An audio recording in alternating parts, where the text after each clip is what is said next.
পশুর বয়স কত হইতে হবে?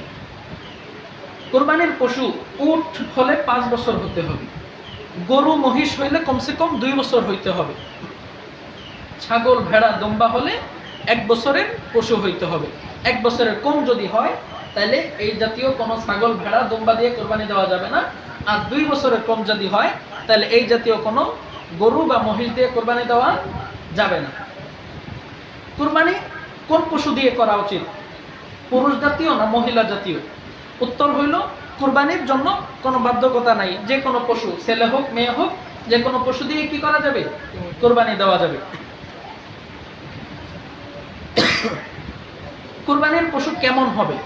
কোরবানির পশু আমরা যখন পশু কিনতে যাব আমরা চেষ্টা করব একটু মোটা তাজা হৃষ্টপুষ্ট যাতে পশুটা হয়, একটু দেখতে ভালো দেখা যায়, সুন্দর, স্বাস্থ্য ভালো, এমন পশু খুঁজে বের করার চেষ্টা করব। খোঁড়া পশু আর কি ল্যাংড়া পশু দিয়ে কি কোরবানি করা যাবে? উত্তর, যে পশু 3 পায়ে চলতে পারে আর 1 পা, একটা গরু বা ছাগলের কয়টা পাও থাকে? আমরা যেহেতু গরু আর ছাগল দিয়ে কোরবানি দেই তাহলে ভেড়া দুম্বার মাসলা নাই বলি, একই মাসলা উল্লেখ না করি। তাহলে গরু অথবা ছাগলের পা কয়টা থাকে? 4টা। তা মাসলা হইল যে 3টে পায় ভালো, 1টা পায় এমন সমস্যা যে ওই পাও দিয়ে সে ভরই দিতে পারে না অথবা চলতে পারে না, এই পশু দিয়ে কোরবানি করলে কোরবানি হবে না। 4 পাও ভালো হইতে হবে অথবা পায়ে একটু ব্যথা, চলতে পারে কোনো রকম, তাইলে সমস্যা নেই।